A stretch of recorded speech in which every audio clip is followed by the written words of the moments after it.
नमस्कार साथियों, आज मैं आप सभी को लकड़हारा और सुनहरी कुल्हाड़ी की कहानी सुनाऊंगी। एक समय की बात है, जंगल के पास एक लकड़हारा रहता था। वो जंगल में लकड़ी इकट्ठा करता था और उन्हें पास के बाजार में बेचता था कुछ पैसों के लिए।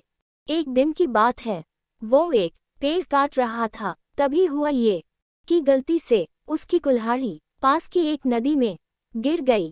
नदी बहुत ज्यादा गहरी थी और वास्तव में तेजी से बह रही थी।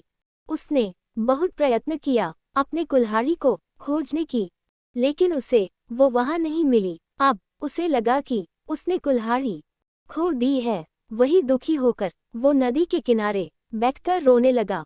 उसके रोने की आवाज सुनकर नदी के भगवान उठे और उस लकड़हारे से पूछा कि क्या हुआ। लकड़हारा ने उन्हें अपनी दुखद कहानी बताई। नदी के भगवान को उस लकड़हारे के ऊपर दया आई और वो उसकी मेहनत और सच्चाई देखकर उसकी मदद करने की पेशकश की। वो नदी में गायब हो गए और एक सुनहरी कुल्हाड़ी वापस लाया, लेकिन लकड़हारे ने कहा कि यह उसका नहीं है। वो फिर से गायब हो गए और अब की बार उन्होंने चांदी की कुल्हाड़ी लेकर वापस आए, लेकिन इस बार भी लकड़हारे ने कहा कि ये कुल्हाड़ी उसका भी नहीं है।